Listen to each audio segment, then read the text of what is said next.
Bonjour à toutes et à tous, j'espère que vous allez bien et que vous avez passé une bonne semaine. Nous nous retrouvons pour les chroniques de l'histoire sur les chroniques de l'histoire des Tudors de 1485 à 1601.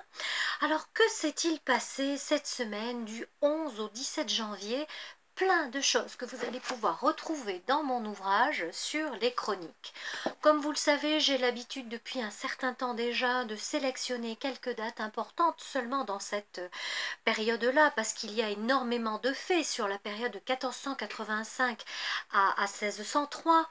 Nous avons eu 5 monarques qui ont régné. Et donc, où est-ce que nous allons commencer aujourd'hui? Eh bien, nous allons commencer en 1510, le 12 janvier 1510. Nous sommes au château de Richmond, à côté de Londres. Nous sommes dans le parc, et que se passe-t-il ce jour-là? C'est le premier tournoi du roi Henri VIII en tant que roi d'Angleterre. Alors, on sait très bien que les monarques et les nobles aimaient beaucoup réaliser des tournois. On est à cheval, on a des armures qui pèsent très lourd, on a de très grandes lances que l'on va abaisser pour pouvoir, en galopant sur un cheval, toucher l'adversaire. Et c'est donc la première joute, le premier tournoi d'Henri VIII en tant que roi d'Angleterre. On se rappelle que son père est mort l'année d'avant et que nous sommes là face à un prince européen absolument magnifique, charismatique, intelligent et très sportif également, parce que justement cette activité-là de tournoi de joute était vraiment quelque chose de très intense et de vraiment très physique. Donc ce tournoi était réservé aux rois et aux membres de la cour, et Henri, donc, qui avait 18 ans, était accompagné de son ami Copton, qui était son porte-coton. Eh bien, le porte-coton du roi était quelqu'un de très très proche du roi, quelqu'un de vraiment intime, car sa mission était d'assister le roi dans la satisfaction de ses besoins personnels les plus intimes, c'est-à-dire que le porte-coton était affecté au service des latrines, qui étaient donc les toilettes de l'époque, les commodités de l'époque. Donc c'était donc vraiment un poste où il fallait être très très proche du roi pour pouvoir accomplir tout cela. Donc ce jour de joute, eh bien, le roi et Henri Compton étaient déguisés. On se rappelle qu'Henri VIII aimait beaucoup se déguiser, que ça faisait partie d'un folklore de la cour à l'époque, qu'il s'est présenté souvent devant sa reine Catherine d'Aragon, sa première épouse, déguisée, et que ça avait beaucoup moins plu d'ailleurs des années plus tard à sa quatrième épouse Anne de Clèves, puisque il s'était présenté à elle lors de sa première rencontre au château de Rochester en étant déguisé. Mais là, les spectateurs en fait ne savaient pas qui était le roi et qui était Compton, et tous deux allaient se faire face.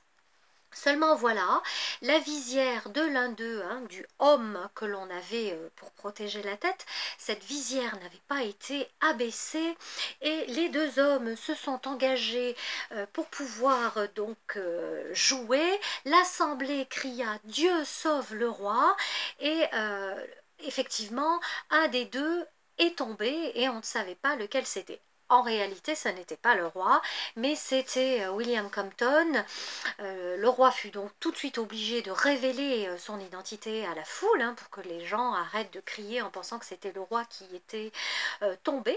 Et le chroniqueur Edward Hall, dont je vous parle très souvent, mentionne cet épisode dans ses chroniques. Donc c'est pour ça que nous savons ce qui s'est passé ce 12 janvier 1510 à la cour d'Angleterre. Malgré cette blessure, eh bien, Compton survécut à cet épisode, même s'il fut blessé, et il décéda en 1528 de la Suède, qui est une sorte de peste, une sorte de virus.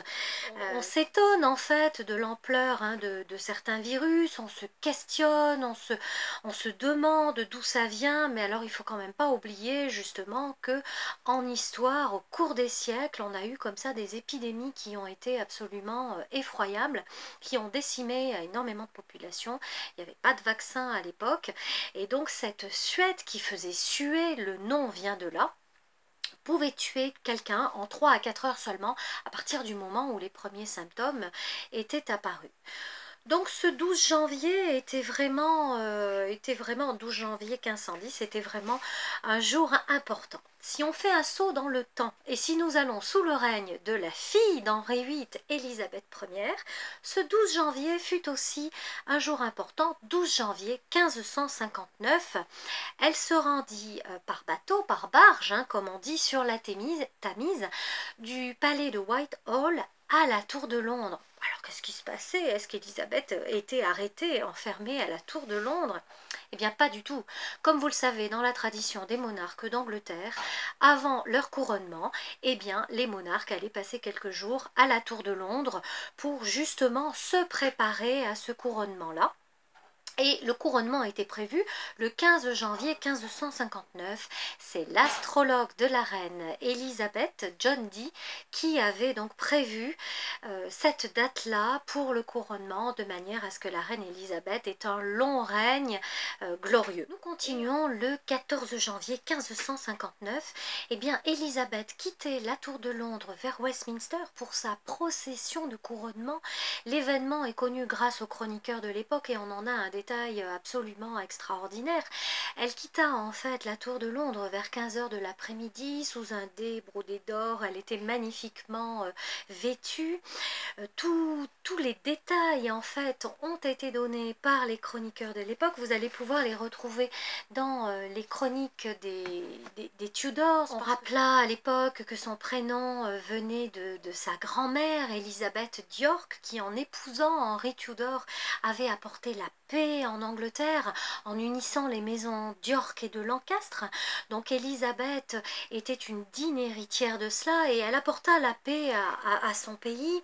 Ensuite, dans différents endroits de Londres, eh bien, on avait des petites pièces de théâtre qui mettaient en valeur justement la beauté et la grandeur de cette nouvelle reine. On n'oublie pas qu'elle était montée sur le trône après la mort de sa demi-sœur, la reine Marie Ier, en novembre 1558, et que cette reine Marie Ier, appelée la catholique, était aussi appelée la sanglante, car elle avait réprimé les lois qui avaient été prises par son demi-frère Édouard VI, protestant, concernant la religion en Angleterre. Donc le fait qu'Élisabeth monte sur le trône après sa demi-sœur Marie était vraiment pour le peuple anglais quelque chose d'extrêmement important. Élisabeth était adorée. On se rappelle que quand elle avait été envoyée à Hatfield et que sa sœur l'avait éloignée de la cour, elle avait été acclamée sur les routes par le peuple anglais et que vraiment c'était un personnage qui était très aimé. Donc la foule était en liesse à ce moment-là, c'était vraiment une reine dans leur cœur qui allait le devenir officiellement pour le royaume dès le lendemain. Et c'est donc ce 15 janvier 1559 qu'eut lieu le couronnement de la reine Élisabeth. Ce jour-là, elle se rendit donc de Westminster Hall à l'abbaye de Westminster pour être couronnée. Elle avait 25 ans seulement, donc elle était le troisième enfant d'Henri VIII à monter sur le trône d'Angleterre, après son demi-frère Édouard VI et puis après la reine Marie dont nous venons de parler. Élisabeth régna pendant 44 ans. C'est le règne le plus long des monarques d'Angleterre. On se rappelle qu'à sa naissance, en septembre 1533, son père avait été extrêmement déçu. Il n'avait pas eu une parole, un regard pour Anne Boleyn et pour l'enfant parce qu'il espérait un héritier mâle tant attendu. Et ça avait été une déception terrible. Donc Élisabeth, ce jour-là, était dans son jour de gloire. Les décorations étaient extraordinaires. Un drap bleu avait été tendu dans cette pièce.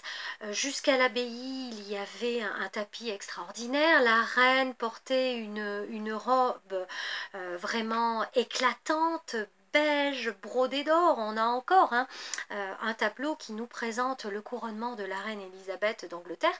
Et elle fut à ce moment-là accueillie par l'évêque de Carlisle, Owen Holgertrop. Alors Élisabeth et lui ne partageaient pas du tout les mêmes idées religieuses, mais l'évêque d'York n'était pas disponible le 15 janvier. Et ce fut donc Holger Trop qui officia.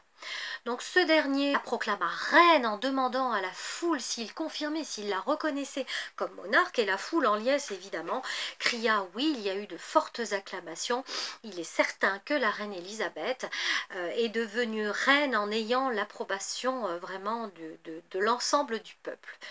Donc elle a été oint, c'est-à-dire qu'elle a reçu l'huile sacrée à plusieurs endroits de son corps, hein, sur les épaules, sur les bras, sur les mains, sur la tête, hein, comme le voulaient les cérémonies de sacre des monarques. Elle reçut aussi les attributs royaux, la cape royale, l'épée, l'orbe qui est ce globe, hein, que l'on tenait dans la main, la bague bien sûr de couronnement, les sceptres.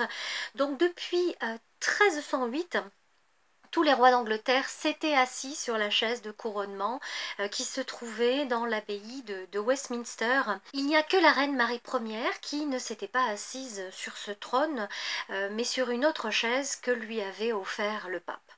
Donc on posa successivement 3 couronnes sur la tête de la reine, et puis la reine fut ensuite félicitée par les représentants des pouvoirs spirituels, temporels, et après ce cérémonial, la messe de couronnement eut lieu. La reine embrassa la Bible, elle prit la communion, et lorsque la cérémonie fut terminée, elle revint dans le grand hall de Westminster, où un grand festin fut donné pour célébrer cet événement extraordinaire qui fut un grand succès. L'astrologue John Dee avait vu juste, et ce fut vraiment un jour de gloire pour la reine Elisabeth.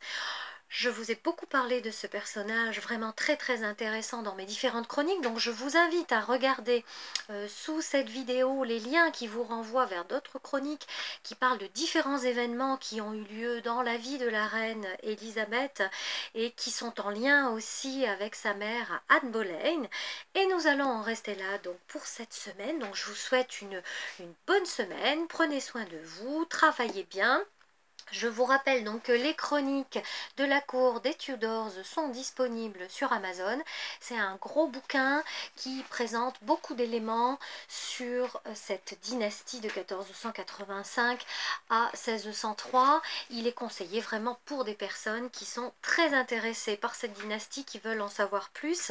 Ce n'est pas un ouvrage simple comme le fut mon premier livre sur les sirènes d'Henri VIII, qui a été destiné à tout public pour comprendre qui étaient vraiment les sirènes du roi, que vous pouvez également trouver sur Amazon ou auprès de moi si vous souhaitez des bouquins avec une dédicace. Là c'est vraiment un bouquin que je vous invite à lire au jour le jour pour pouvoir rentrer en fait dans ce qui s'est passé pendant ces 118 ans de la dynastie. Alors prenez soin de vous, je vous embrasse et puis je vous dis à la semaine prochaine.